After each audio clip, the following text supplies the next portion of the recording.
FM China ngai thatu te hin zawain sinfo studio jangin che bai kan buk vek chewani zanina hian thu soi ngai nom tak tak te tin zai moi tak tak te kan ngai thle dona kan program chan nan sila rindikin wachwan nang che ti hla sakha helangai thang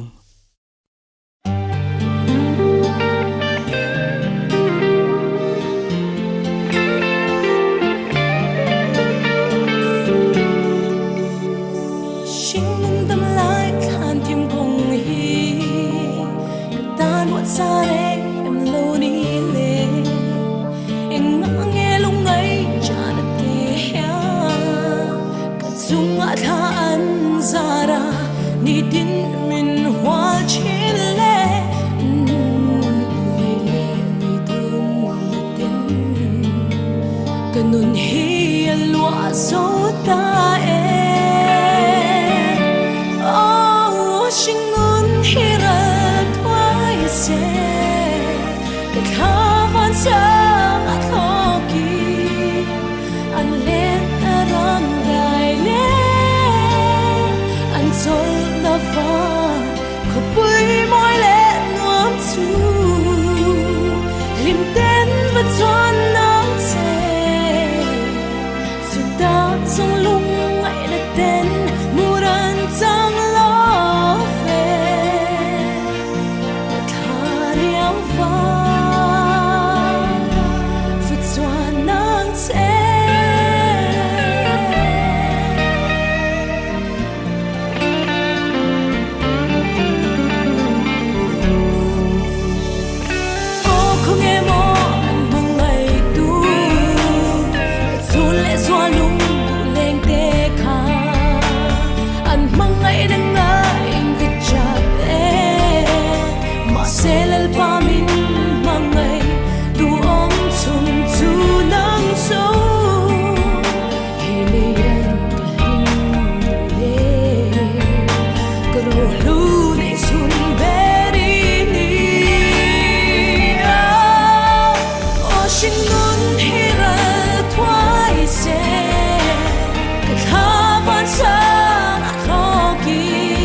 kan program dot le tan chuan chatlang bia zai pol ten nun krista ti la thiam tak mi an rem kha in ngai thale te ang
tuna chuan thu soi kan ngai thave thunga nga upa bi zo mangayan tun lai thil omzia ti thu puya nei pathian tu cha asoi ilo ngai thang ngai thatu zong zong te kan lalpa isu Krista mingin chibai kapu ka cheu in zawa in lalpan malsom chewro se pathian thu thiang hlim ilo ngai thang u rom khuwa mi te hne na tir ko pola le khathon bung som pathum chang khatatanga chang som pathum tunlai thil omzia in thria ta wang le muhil tho har ahun to tak zeti in thria ta wangin chu chu ka soyani tuna chuan kan rin tirlai ai khan kan chan damna chu a hnai ta jok si a zan hi aralek lek to akhua awardon ta e chu wangin thiamathil ti chu pai ila eng thuamin in thua mang u chuna om angin moi takin i omang u zu in buaile zuruya om lovin hurle in ngai manga om lovin in suale in iksi ka om lovin lali so Krista chuan in thuam jok ulang in ti sachak na puitlin turin engma in siam su u pathianin athutak thiang hlim kan zata na tharin malmin somsak theuro se amen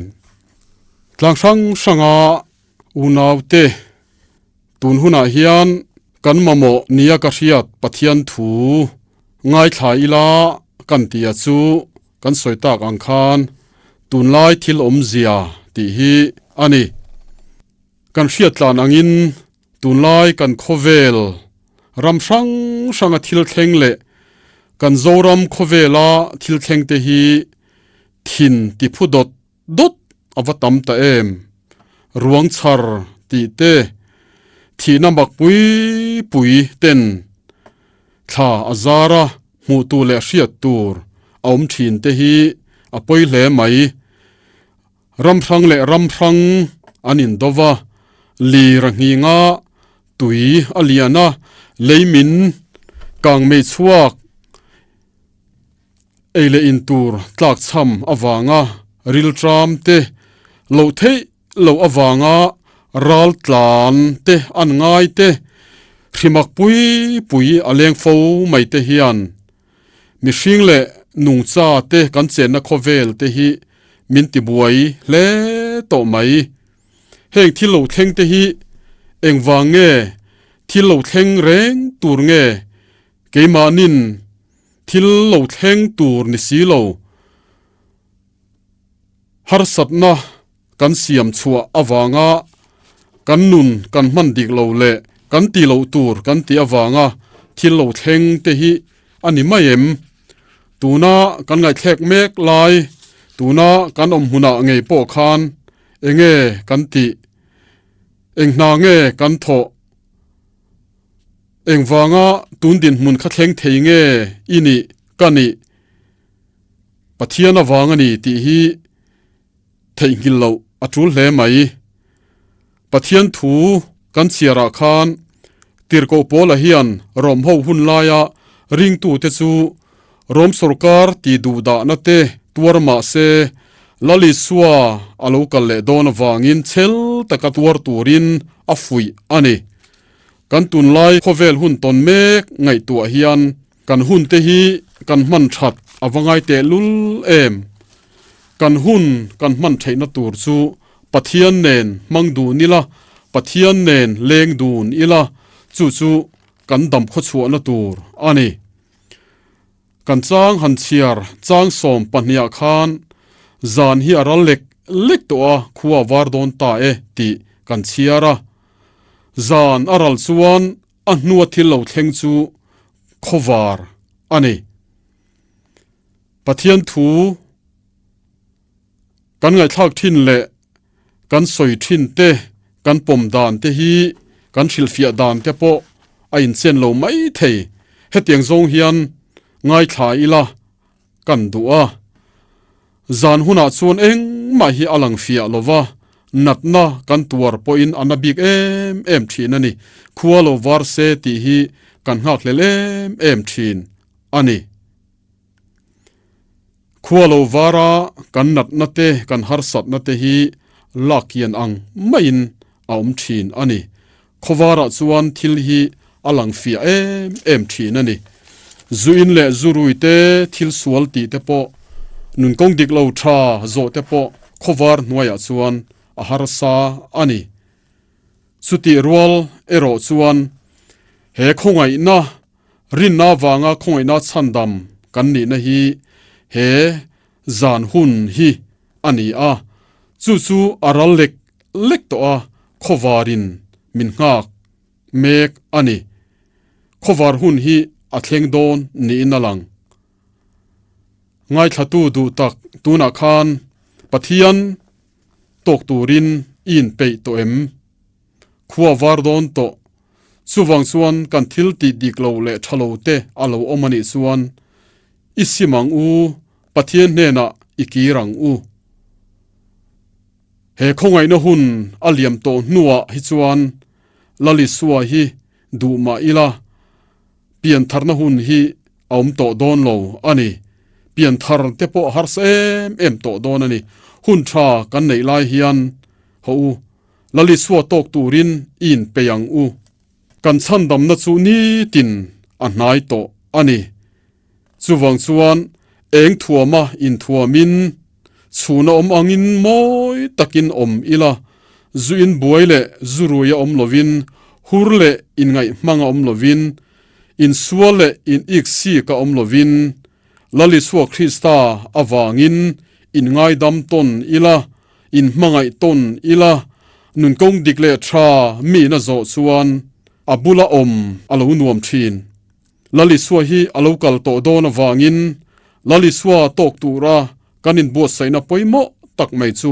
a thupek te kan oya nun kong dikle tha kan zo hi tunai khovela hina poimo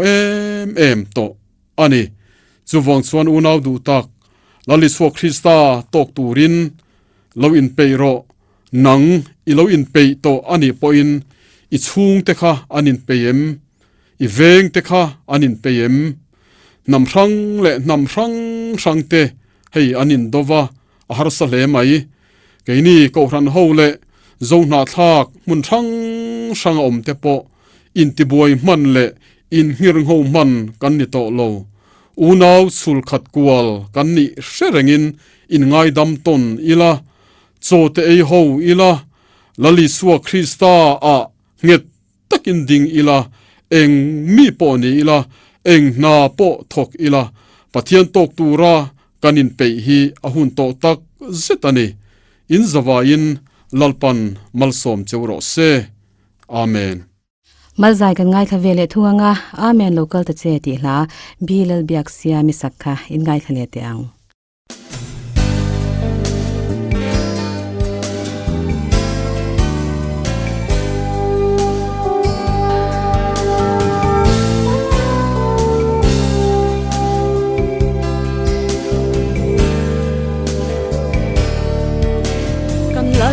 Suwa Krista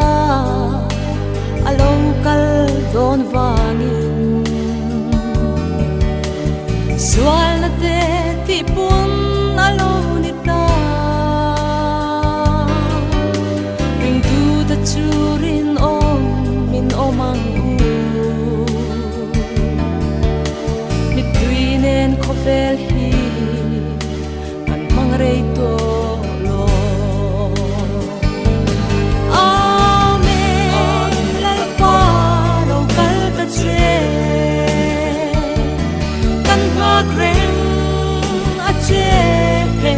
Mahia Amen lalpa local tache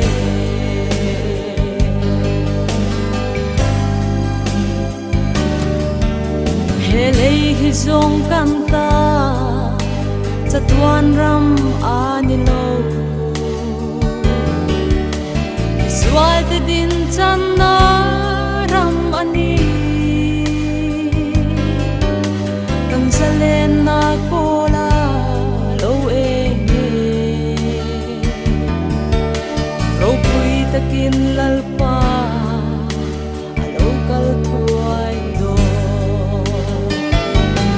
amen lalpa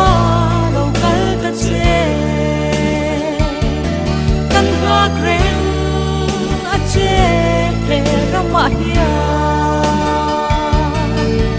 Amen lalpa local tache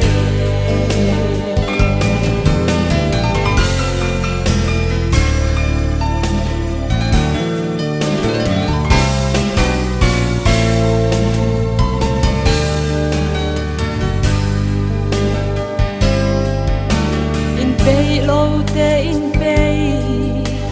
alo hunta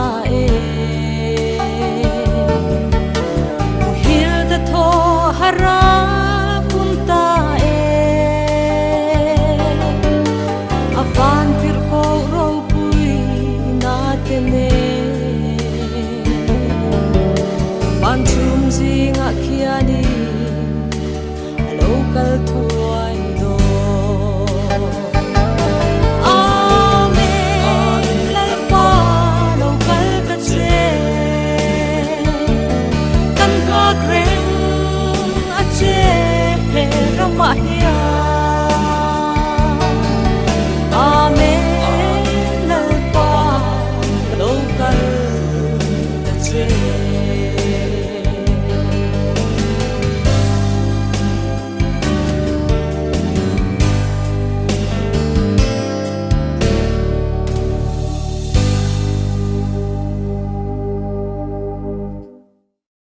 kan hun top kan lo thleng le ta reng maya kan hun ti top na zai pol zai kan ngai thale anga bong kon pastor bia zai pol ten katlan tu khoya nge ti la thiam tak me an rem kha kan ngai thadon na kan program te mi lo ngai thak saka mi ngai hlut sak thin tu ti chunga lom thu kan seya kar le zir top zan dar sari le chan ve kan hun nga ya mi lo ngai thale cheu don nya in zawain mangcha ule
ta đấy em lâu đi lệ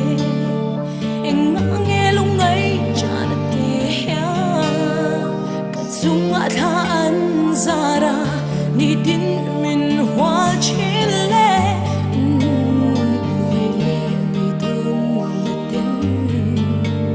kanun hi alwa zo ta oh shingun hira twai se ka khavan sang athoki an let aram dai le an sol na va ko pui moi le nuam chu lim ten va chon nang se song lung ngay đã tên muran chẳng lo về thà đeo vai